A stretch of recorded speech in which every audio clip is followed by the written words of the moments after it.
living among us in our summer camp house for a while.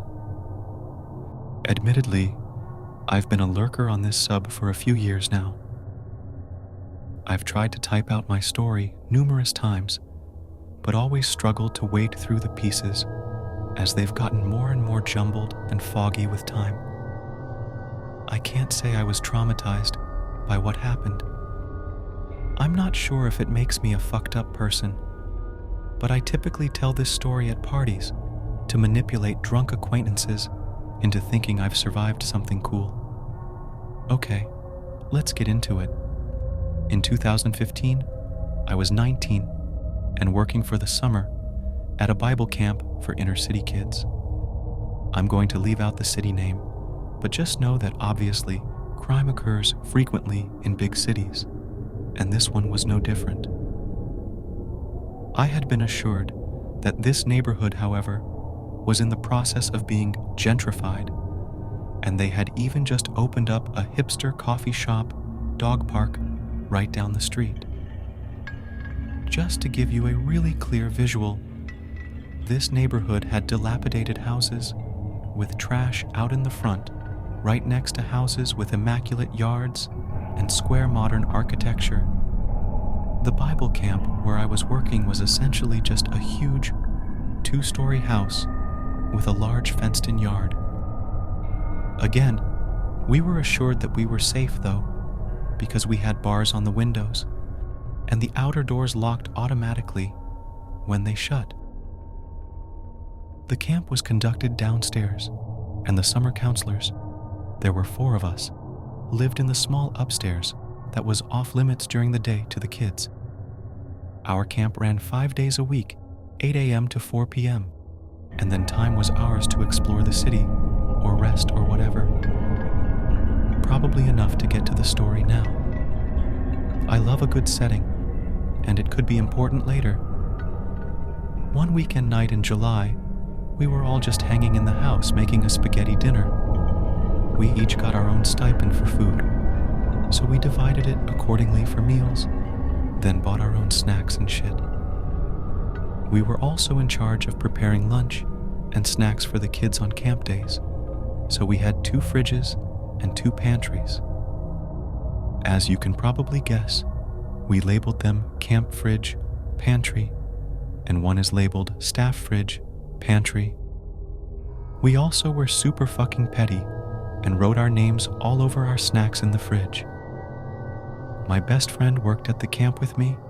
We will call her Chris, and it was our turn to cook that night, so I went into the staff fridge to grab the ground beef. I immediately noticed that my case of Go-Gurts is gone. They were my go-to snack, and I bought like 3 cases a week. I had just opened my last box like an hour before to have one and left it in front of the ground beef. It sounds crazy, but I knew I did. I close the fridge door and head to the dining room, Chris closely behind me, and yell at everyone else, "Who stole all my Go-Gurt?" That night, in addition to Chris and myself, there were the 2 other summer counselors, 2 permanent counselors that lived in the area, and then the cousin of one of the permanent counselors. Everyone looked at me wide-eyed, then looked around blankly. I figured it was the cousin because I had never met her before, so I sucked it up, said, "Whatever, just if it has a name on it, please don't eat it." Then pull Chris back in the kitchen to finish up the spaghetti.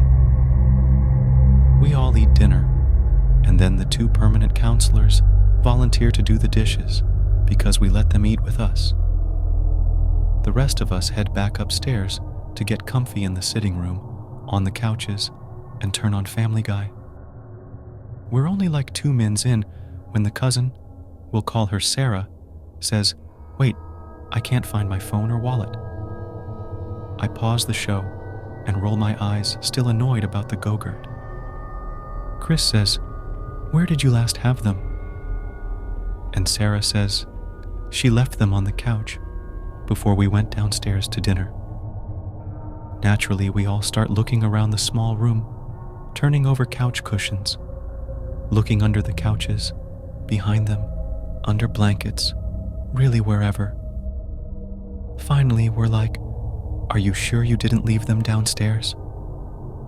She agrees to head downstairs to look with the other two, and Chris and I go into our room, which is connected to the sitting room.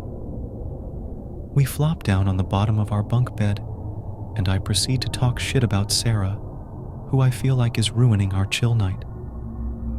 Our door is open, and I'm shocked when I see a hand kind of sneak into view, like it's going to grab the doorframe. I say, "Hey, did you find them?" Thinking that Sarah or the other two have somehow made it back upstairs without me hearing them and have heard me talk shit for the past 5 minutes. But the hand immediately disappears out of the doorframe and there's no response. I look at Chris like WTF, and she's looking back at me confused because she never saw the hand. I quickly explain what happened, and then we both jump up and head to the top of the stairs. We yell down for the others, and they yell back that they haven't found them yet. By this point, I'm freaked the fuck out because who is up here with us? Of course we're those people though, and we start looking around upstairs in our bedroom, the other bedroom, and in the sitting room. We find nothing and no one. We decide not to say anything yet, because I might sound insane, and also, how could someone have gotten downstairs so fast without us hearing them? When we get downstairs, Sarah is super upset and crying. Her cousin says, "Come on guys, did someone take her stuff?" But Chris and I both know we didn't, and we say so. Sarah screams that obviously someone took them, and we should just be honest, and then things get heated. I finally decide then to tell them about the hand, because I feel like it will maybe reduce the tension between us. It does, but then everyone panics. We run around the house like maniacs, looking in every closet or hiding place the kids use, and find nothing and no one. We end up calling our camp director to come over, because the situation has just evolved into chaos. When he gets there, we're all sitting huddled in the foyer freaked out, and we explain what we can. He just doesn't seem convinced that someone was in the house and threatens to call the cops if one of us doesn't give Sarah back her things. Well, none of us fess up, so he calls the cops, and they come over and search the property and take our statements. It seems so dumb as we repeat our stories, but we didn't have much to go off of but a feeling. They do write a report for stolen property, and that makes Sarah feel better at least. With the house secure, everyone leaves except us 4 summer counselors who live there.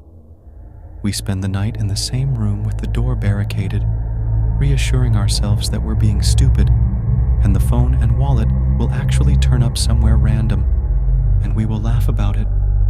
Fast forward a few days. We've relaxed a bit. We haven't found Sarah's things, like we expected, but nothing else weird has happened. And we've been occupied with the kids and the job in general.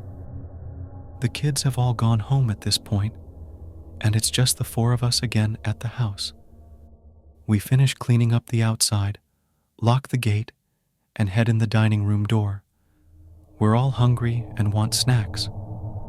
Chris gets to the kitchen first and says, "Someone left the kitchen door open again." I mean, it's kinda weird, but kids go in and out that door all day. So of all the doors to be open, this is the least weird. She shuts it, and then I notice that the staff fridge door is also cracked open. Then who knows what possessed me, but I go, "Oh no, y'all, he's back." We all laugh because we think this is ridiculous. Chris grabs a broom, holds it as a weapon, and says, "Let's get him, girls." She starts to throw open the pantry doors, screaming, "Where the fuck are you, motherfucker? And we know you're in here. Show yourself." I'm following behind her laughing, but I start to inexplicably feel uneasy and nervous. She continues her charade into the next room, throwing open 2 more closet doors. Then moves into the front room and opens that closet door. She starts another confident, "We know you're," when she stops mid-sentence and screams so loudly skin on my neck prickles. Then she throws the broom in the closet and sprints out the front door, leaving it open. My heart is pounding so fucking hard at this point, but I'm thinking she's messing with us. So I turn around and go the other way, into the foyer and out the front door. I see her booking it down the street towards the coffee shop, and I'm like, okay, what is she doing? As soon as I turn back around to find the others, he's just there. Older man, looks really dirty, has hardly any teeth. He's just grinning at me. He has his hands up and says, "I didn't mean no harm," while slowly backing away down the street in the other direction. It's so creepy because even though he says this, it's like he doesn't mean it. It's like his tone and the grin are mocking me. I'm frozen for a second, then I sputter out, "You can't just, leave." And he just says again with that goddamn grin, "I didn't mean no harm," then turns and runs. I fumble in my pocket for my phone and dial 911, then go to follow him. But as soon as I reach the edge of the house, he's gone. Next events are kind of a blur. Sounds wild, but we really all thought we just freaked ourselves out. No way in hell did we actually think someone was in the house. The cops took our statements and reminded us that we needed to keep the door shut at all times no matter what. Our director apologized profusely for not initially believing us. My parents wanted me to come back home for the remainder of the summer, but I was like, hey, what else could happen? Chris was the one who had it the worst. She was terrified to stay in that house. She told me later that when she opened the door, he was just grinning at her with dead eyes, like he was waiting for her to finally find him. She said she will never forget his face. We're still best friends at almost 30, and I can't bring up that summer to her if she hasn't been drinking. That's basically it.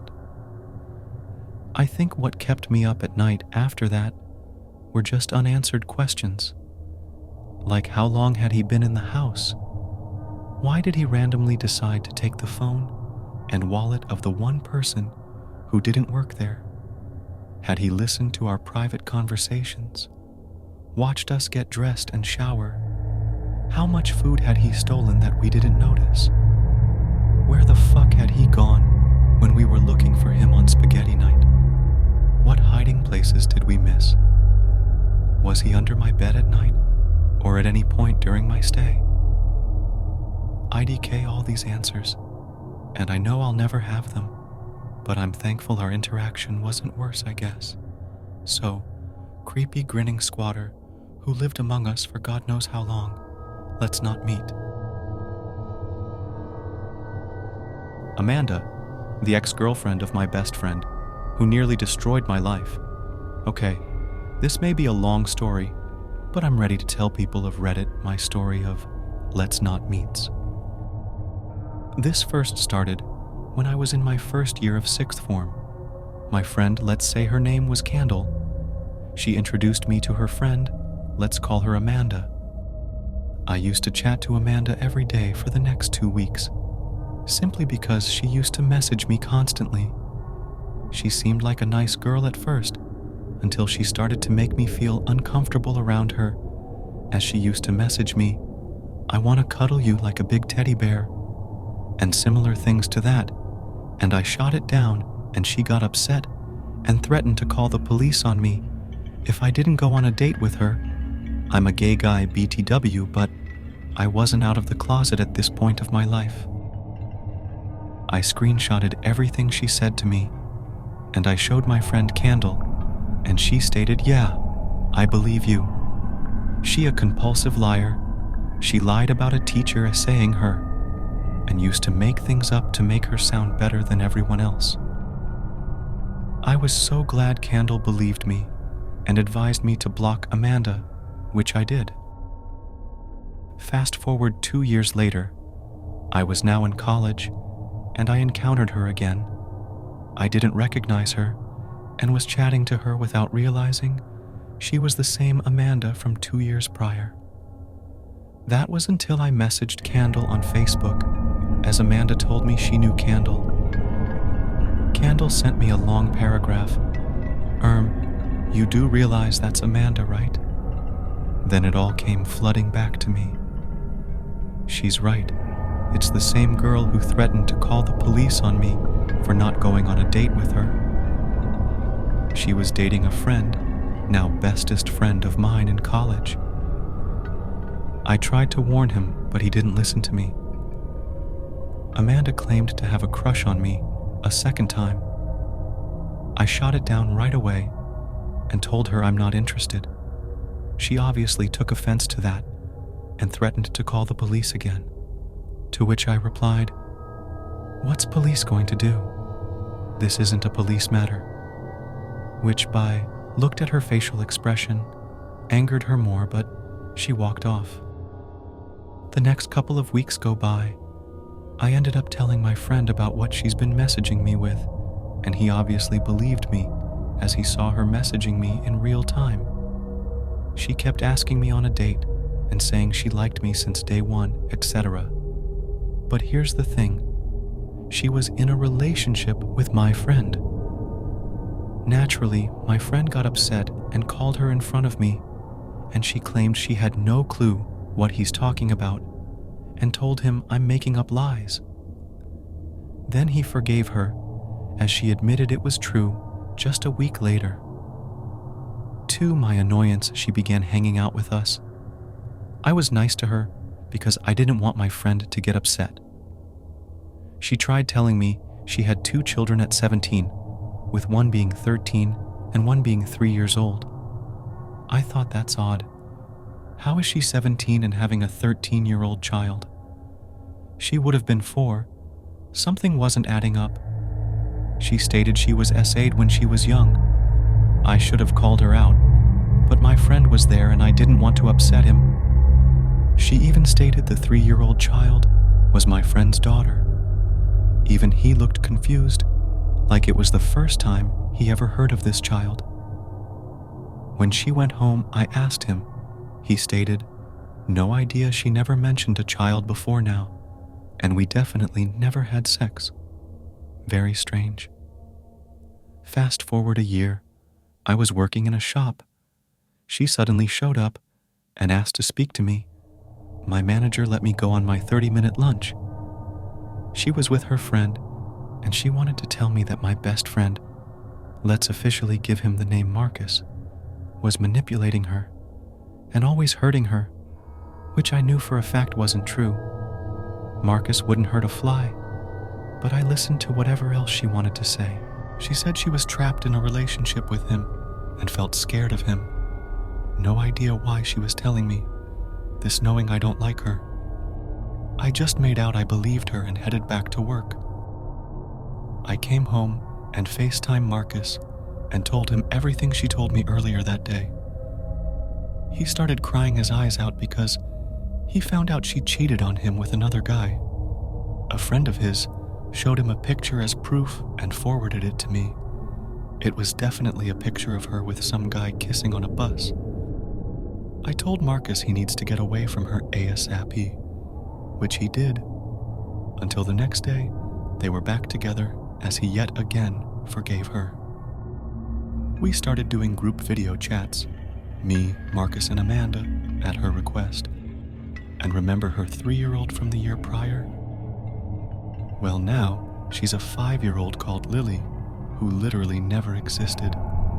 And I asked her about the 13-year-old she mentioned, and she replied with, "I don't have a child other than Lily." And the next couple of months go by, and she used to say, "Lily's in bed," or "Lily's at school," etc. When I call her out, she used to show us Lily by turning the camera to a pitch-black area of her bedroom and quickly put the camera back to her. I thought this was odd and said, "Why did you move the camera so fast? We didn't see anything." She then replied, "Because she's camera shy," or "she's asleep." I couldn't take it anymore. It was excuse after excuse. If Lily was Marcus's daughter, he deserves to see her, as he literally never met or see this Lily, not even once.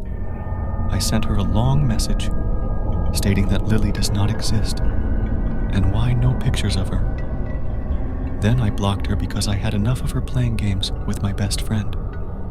She then went on people's Facebook, and I kid you not, she took photos of random people's children and claimed them as Lily. Me and Marcus looked at each other and knew these were different pictures of random kids. Some of them wasn't even girls. This went on until one day me and Marcus went to Amanda's mother's workplace, and Marcus showed her all the messages, especially the ones about this Lily and the many pictures of her and random guys she meets up with. Some of the men Amanda met up with were like 50, 60 years old, and we found her on a dating website asking for men to fatten her up. We showed everything to Amanda's mother. Her mother was furious. She said Amanda never had kids. She was never SA'd as a child and knew something was odd as she got into some random man's car just the day before. I thought this was the end of Amanda, but I couldn't be more wrong, as Marcus, like an idiot, met up with her that evening and forgave her for the millionth time. And then something strange happened the next day. Marcus called me on FaceTime and he was furious at me. I asked him what's going on and what did I do. He told me I was a bad friend and he wants to cut me out of his life. I was in shock, and I heard Amanda laughing in the background. Then it clicked. She said something about me which wasn't true, and now me and Marcus are arguing like crazy, and he blocked me on everything, which broke my heart, as this boy was my best friend, and now he's believing his compulsive lying girlfriend over me. Me and Marcus were having on and off arguments all the time, and Amanda was at the root of it, telling him lies and manipulating him like she was jealous of our friendship. Maybe she thought I was a threat to her relationship with Marcus and tried to split us up as best friends. She literally used to invite me out with them, and when I turn up, she used to be like, "I wanted to spend time with you. Why is he here?" "Excuse me? You're the one who invited me." This happened every single time until one time I snapped back at her, which made her cry. But I didn't care. She needed to stop doing this to me, as it wasn't healthy for my mental health. A few weeks go by. Marcus was texting me on Facebook Messenger, and we were having a laugh like we used to. He went to the toilet as he was with Amanda. Then I suddenly got a text from Marcus again saying, "Hi, it's Amanda." I replied with, "Hey," and she started sending me threatening messages saying I need to leave Marcus alone and he doesn't like me and I need to move on. I was like, what the F *CK? I ended up arguing with her over this, saying, why the hell is she using his phone sending me these messages? Amanda was like, I dare you come say it to my face. At this point, I had enough and contacted a friend of mine, let's call her Jasmine, and told her the situation. I ended up in tears on the phone. I've known Jasmine since primary school, and we've been close friends since, so she naturally got defensive and asked me to get in her car, and she'll drop me off where they are, so I can say it to her face. Jasmine wanted to hurt Amanda for what she's done to me. We saw them, and we confronted them. Marcus genuinely had no clue what was going on until I showed him the messages Amanda sent on his phone. He was furious and walked off in tears. I ran after him, leaving Amanda and Jasmine alone. Me and Marcus hugged it out, and we had a talk about what's happened. He was telling me that he isn't allowed friends anymore, and Amanda even made him choose between her and his family, which made me furious even more. I had enough of the way she's treating my best friend. The next day, Jasmine messaged me and said she can't be friends anymore, as I was bullying Amanda for months, which wasn't true. I would never bully anyone. I said to Jasmine if she was my real friend, she would know Amanda was lying, but obviously not. To this very day, I never saw Jasmine again. This felt like a big betrayal of our friendship, and I would never talk to Jasmine ever again. This was over 6 years ago now. Me and Marcus was getting on better, and he wasn't letting Amanda manipulate him anymore. That was until these boys come into our lives. Will first was another girl I was friends with called Alice. I known Alice for years, and I invited her out with me and Marcus to a pub for a few drinks. It was a nice evening, and Alice even called Amanda and told her she needs to leave Marcus alone. We were drunk. And that evening when we were saying goodbye, as I was naturally worried for Marcus, as he's like a little brother to me at this point, Alice asked if I was gay, which I am gay, but I wasn't out of the closet yet, so I responded with no. And Alice said, "Then why you worried about Marcus? You obviously fancy him." Well, no, he's like a brother to me, and we've been through a lot because of Amanda, so I obviously do care about him. I thought to forget about this conversation, as I assumed she was just making conversation. Alice messaged Marcus, asking him out on a date on a messaging app, and by end of that week they started dating. I was happy he's moving on from Amanda. Boy, was I wrong. I started receiving messages from Alice's brother and his friend, stating to slice my throat and messaging Marcus to help them beat me up. We was talked into joining group video call, and the call contained me, Marcus, Amanda, and Alice's brother and his friend, saying horrible things towards me, saying I should die, and I hurt women, which wasn't true. It was more of Amanda's lies, and I was messaging Marcus to back me up, because he was quiet while I'm trying to defend myself against these guys. He just read my messages and still sat there not saying anything. At this point, I had enough and just left the call and left the group and blocked the lot of them apart of Marcus. Marcus called me the next morning, saying sorry for not defending me. I replied with, "Well, that isn't good enough. They were literally threatening me." Marcus went quiet and said sorry again. By that point, I ended the call because I couldn't be bothered with this stress anymore. Next thing I know, Alice was denying that she ever dated Marcus and claiming I made a fake account of her on the messaging app. Are you serious, mate? I also noticed Alice was being besties with Amanda on Facebook, so that's the puzzle fitting. At this point, I wanted to end my life. I was at my lowest. I was losing all my friends because of this Amanda. This was the start of my depression, getting worse and worse. Me and Marcus eventually made up, and we are best friends again. But there was a time period where we didn't talk for over a year.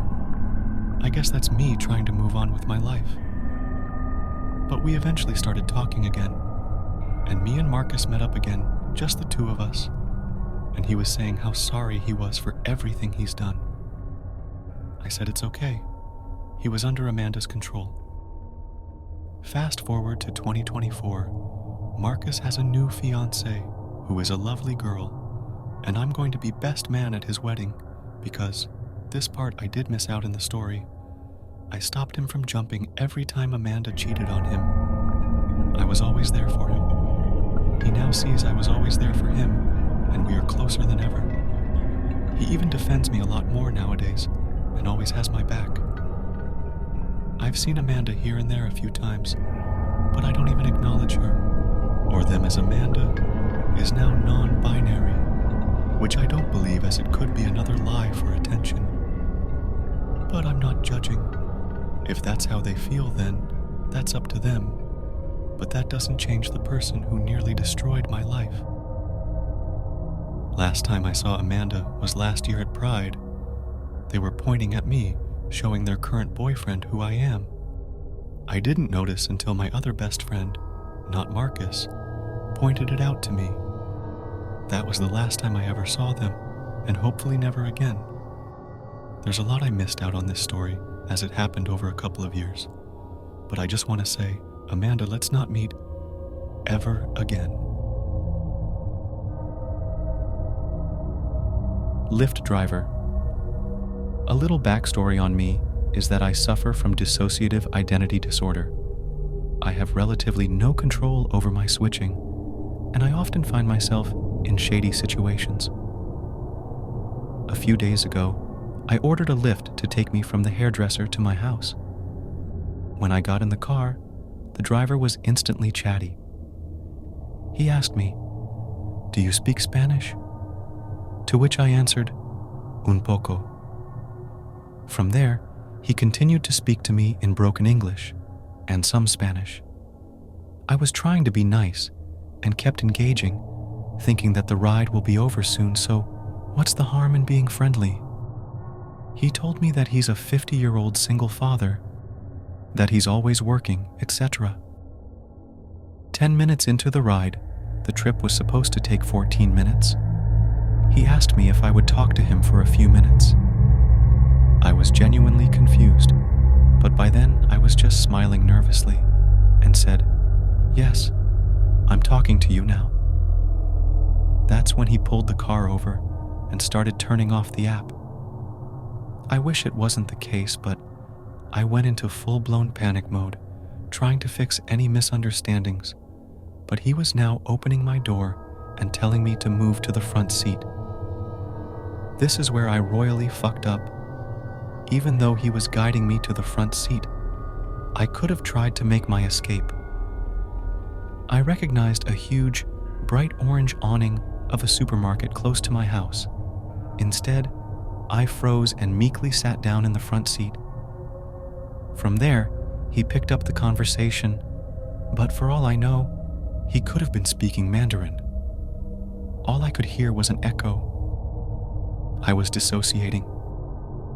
The next thing I remember doing was giving him driving directions, to which he complied. He pulled over at a little park near my house, and I immediately jumped out of the car. He hopped out, grabbed my hand, and tried to kiss it.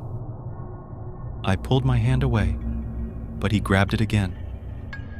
At this point, I believe I went into fawn mode. I began walking with him hand in hand around the park. As we were walking, at least 3 other people went by, but I made no gesture for help. He kept telling me about all the sexual things he was going to do to me. I spent roughly 20 minutes like that, feeling helpless in my own body. I snapped out of my daze when my phone started to vibrate. I looked over as he waved his phone while grinning. He was calling me. I didn't even remember putting his number in my phone. I told him I had to go inside, but he was blocking my path, demanding that I kiss him on the lips as a farewell. Finally, a man and his son stopped beside us, and I used the opportunity to walk farther away. He called out that he'd be staying at the park for another 45 minutes. For all I know, he could have watched me walk up the street and into my house.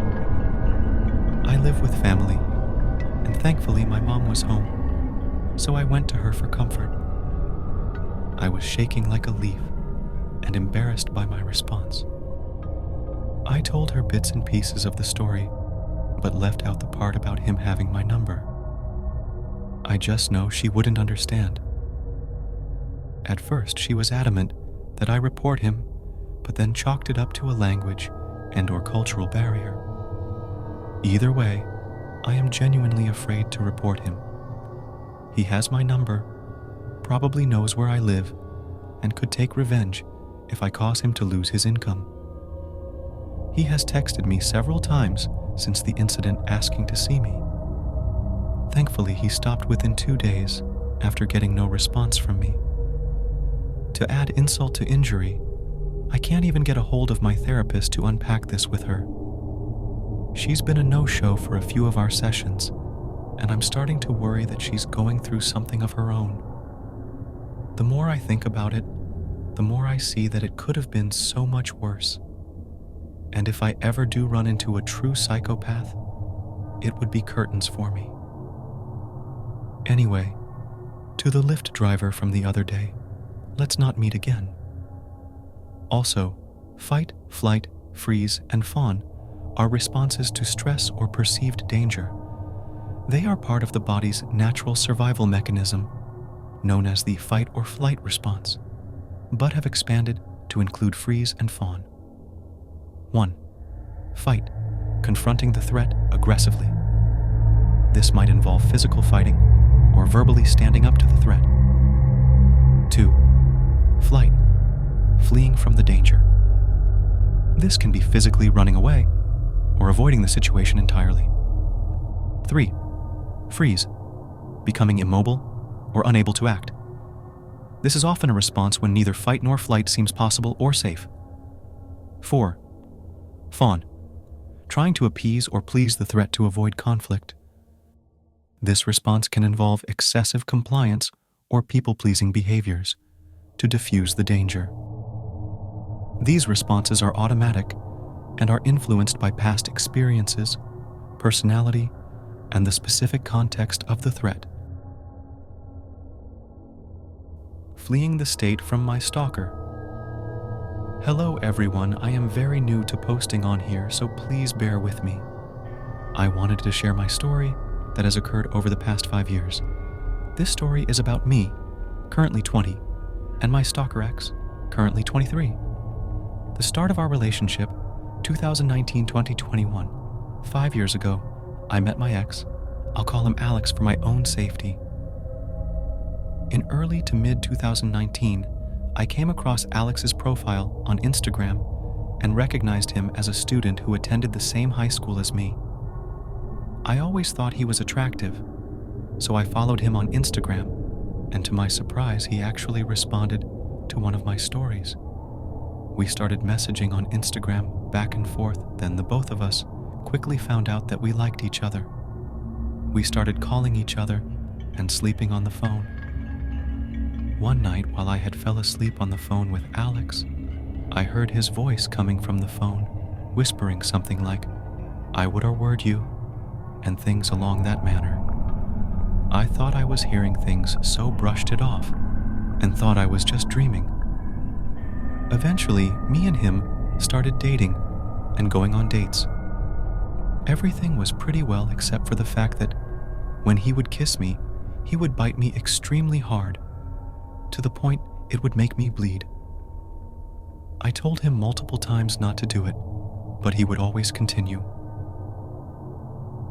A couple months into dating, a girl had made a video on Instagram claiming he was a cheater, but he denied to me that he even knew this girl, and I believed him. 10 months of dating went by, and a friend sent me a screenshot of him being active on Tinder. I immediately broke up with him after that.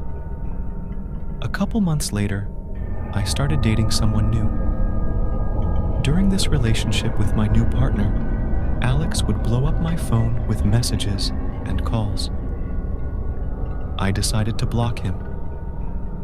He then started driving past my house every single day. At this point, I had started my first job, and he would eventually show up there too. I even moved jobs, and he found me there as well. Getting back together, 2021-2023. The situation eventually died down. Randomly out of blue, I get a flower delivery of pink roses. It had Alex's name on the card attached, but nothing written. Being the stupid 17-18-year-old senior in high, I actually unblocked him and thanked him. He asked to hang out, and I willingly went to hang out with him soon after we started texting. My 17-year-old self thought it was cool to be dating a hot, well-known older boy, so I eventually fell back into Alex. After a couple times of hanging out, we started dating again. I eventually lost my V card to Alex, and we started regularly sleeping with each other. One day he texted me, saying he had a surprise for me, then sent me an iCloud file. I opened the file and it was a video of us having sex. I had no idea he recorded us having sex. I couldn't even consent. I was 17 at the time, and he was 20. Again, stupid 17-year-old me stayed with him regardless of the red flags. Eventually, our relationship became sexually and physically abusive.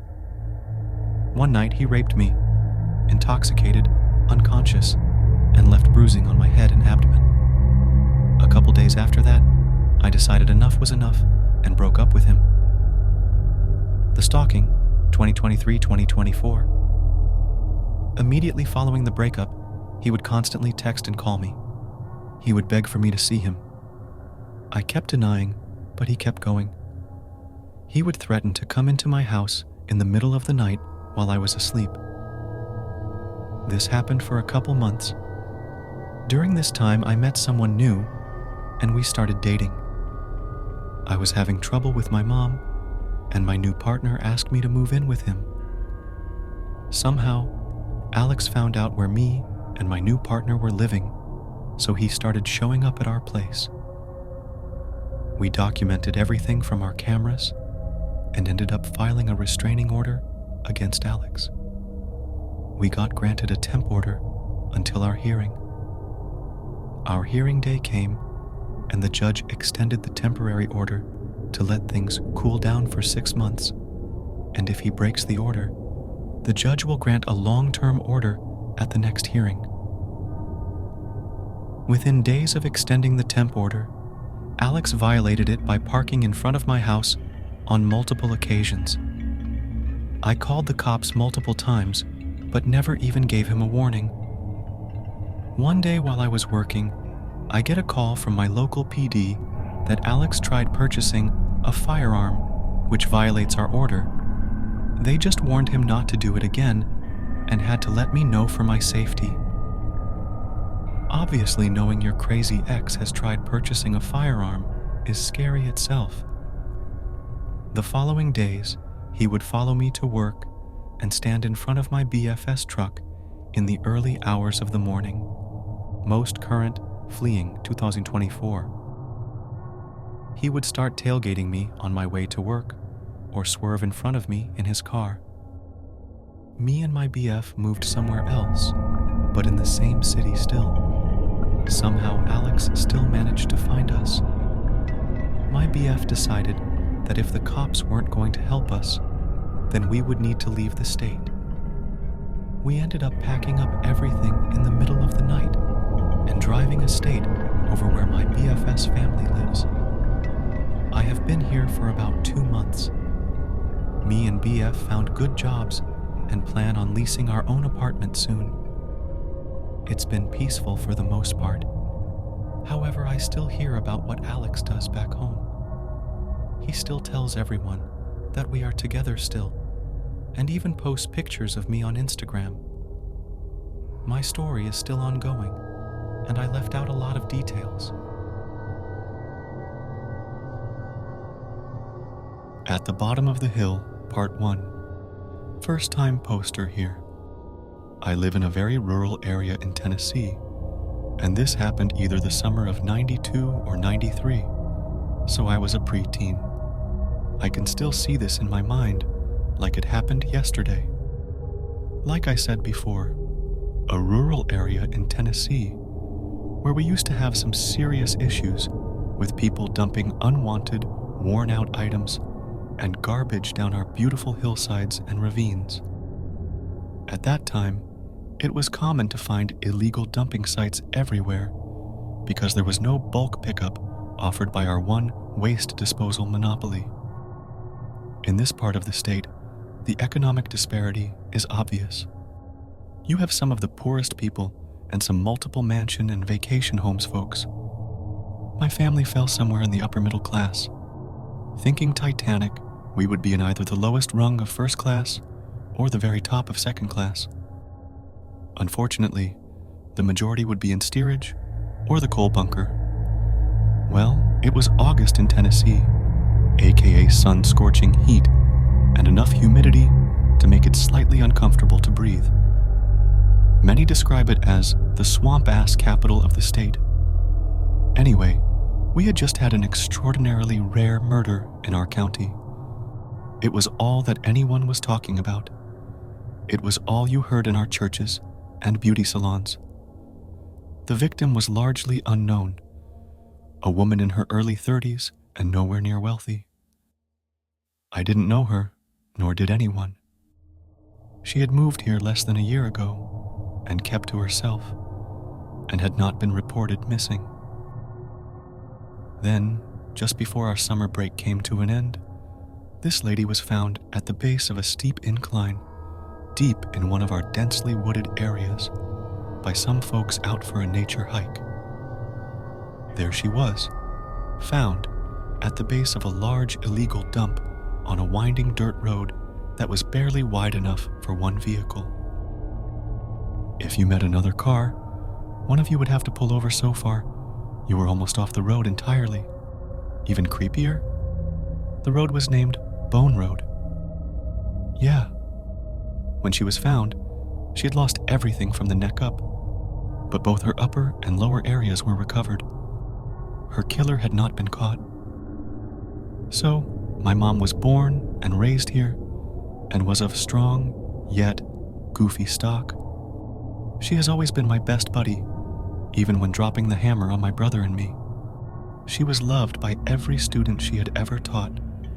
Our friends adored my goofy mama, often telling me how lucky I was to have her. My dad was a pharmacist in our area, smarter than most, and happy to go fill a lost or forgotten prescription even late into the night. My dad isn't from here but is very well known because of his job. Everyone knows my mama because she and most of our huge family have been here since our ancestors settled here in the 1800s. The rest of her family lived in Middle Tennessee. On that day in August, we had been at a family reunion picnic at the beautiful, naturally made lake we lived near. Suddenly, a scattered thunderstorm had popped up and brought our get-together to an end. It was just me and my mom, but on the ride home, we decided we were Sherlock Holmes and Watson. We wanted to see the crime scene. I know, brilliant. My dad was at work and my brother was with a friend. This was 92 or 93, so no GPS, Alexa, Siri, or Google Earth. Not even MapQuest. My dad was on our school board and had been given a highly detailed map of our entire county. Since neither of us knew how to reach Bone Road, it was agreed the map would be our guide. We went home, grabbed the map, and set out like we were Magellan. We eventually found the place and headed to the spot. Being the ignorant rubberneckers we were, we just planned to drive past this stupid dump site. I can't explain how creepy this place was. A murder dump in the middle of BFE, on a road that started with blacktop, transitioned to gravel, and then good old dirt. It was mid-afternoon, but the sudden rain on the August ground made the area steamy. Literal steam was emanating from the road, the fields, the woods, everywhere. That just added to the thrill of our folly. As we approached the location, there was a blind curve, making it impossible to see the place until you were right up on it. When we rounded that corner, we saw we were not alone. A very dirty man had his very dirty truck pulled over at the dump, just far enough to allow us to pass. Sure, Joe Dirt could have been just another looky-loo like us, but he gave off a creepy AF vibe, just standing by his truck, looking down into the dump. It wasn't a sheriff's officer. We know all our local authorities, and they had cleared the location a day or so before. Anyone could access the area. As we squeezed past his truck, he was standing on the passenger side of our car. I'm 12 or 13, I can't drive, so he was on my side as we passed. So close to him, I could see his 2 teeth clear as day. He just smiled in this uber-creeptastic, almost leering way. Not nice, not friendly. We got past and thanked the Lord that Mr. Two-Tooth hadn't followed us. We agreed we would reach the end of Bone Road and get the hell out of there. Oh, you know there's a but. We reached the end of Bone Road, ending at a field. Bone Road was a dead end, no pun intended. My mom said the words I'd been screaming in my head.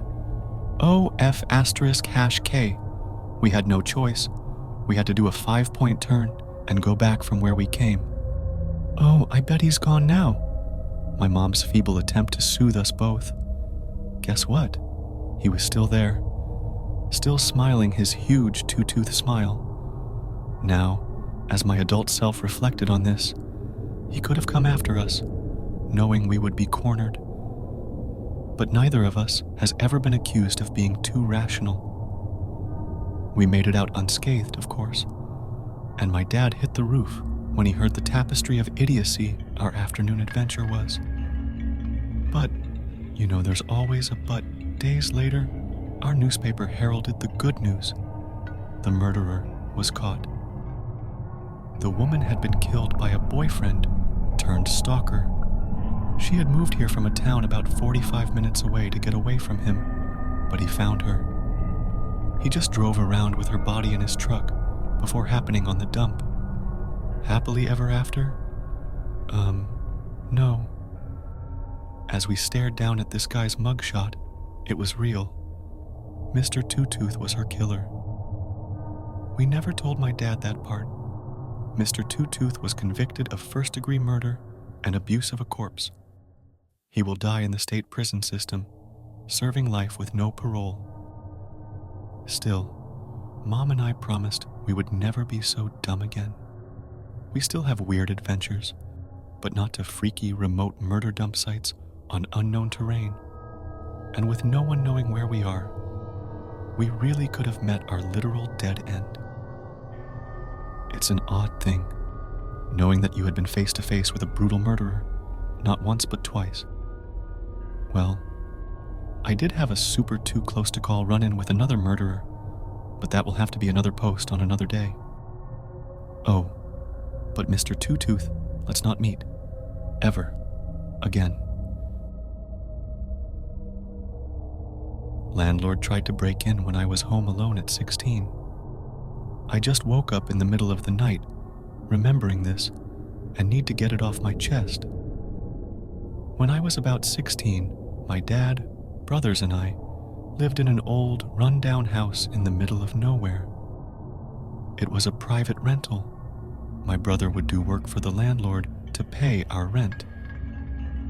Our landlord never came off as particularly creepy, but that could be because I rarely went outside when he came over to talk to my dad.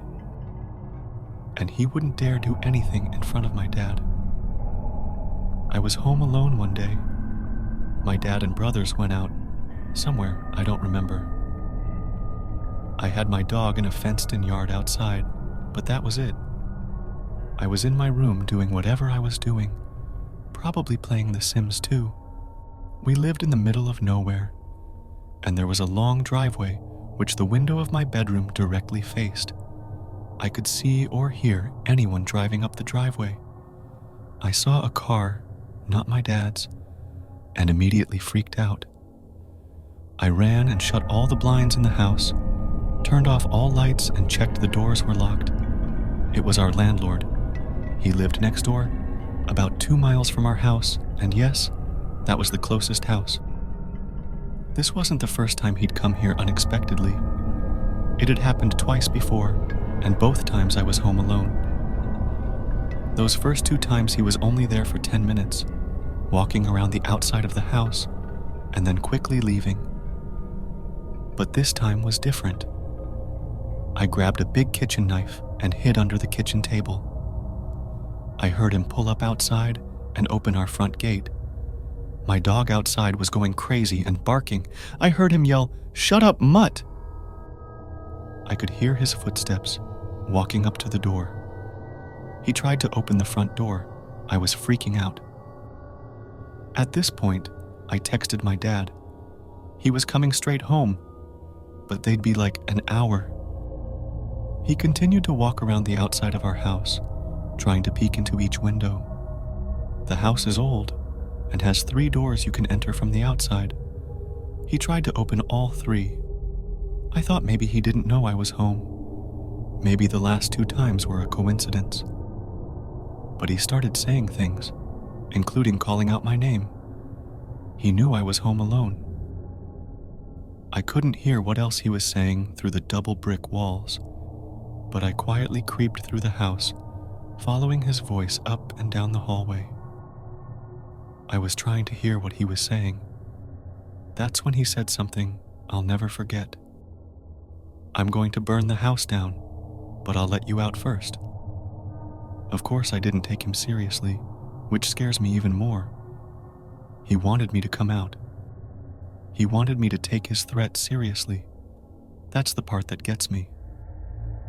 I know exactly what would have happened if I had believed him, and my life would have been completely different. He was there for at least 30 minutes, maybe closer to an hour. He was persistent. He left before my dad came home. I told him everything, and we moved out soon after.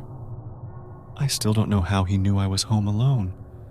My dad never saw him on the way driving out, so he knew my dad was gone, because there was no car in the driveway. But how did he know I wasn't with him? That's why, dickhead creep landlord, we'll never meet again. Edit. I'm just realizing now we were evicted. We didn't leave. We lived in a caravan at my uncle's house for a year before finding a house in a different town. Stalker tormenting my family. A couple of weeks ago, I wrote about my personal experience fleeing the state from my stalker. Since I've been living in a different state, I have yet to be bothered personally by my violent stalker ex. However, my family has been a target for him since I left. He has followed my mother to different stores while she has been shopping. He also broke into my first car that I left at my mom's house when I left the state. He broke in the window of the car and took the insurance, registration from the glove compartment. We have a video of it, and he has yet to be arrested. My mom also has been experiencing random flat tires due to random nails. Has happened more than once in the past month. When my BF visited his grandparents, he also randomly got a flat due to a nail. I'm not sure if this is related, but I also had 3 credit accounts opened under my name, and he was the only other person who knew my social. He also tried to anonymously gift my sister Starbucks and flowers at work, but the front desk person described him to my sister, and we knew off the bat it was him. I do have a restraining order against him, however my family does not. I'm hoping he doesn't figure out my new address. Not even family knows where exactly I'm living. The state I'm in protects people that are domestic violence survivors and keeps our identities confidential. If you want my full story, it is on this thread and my account.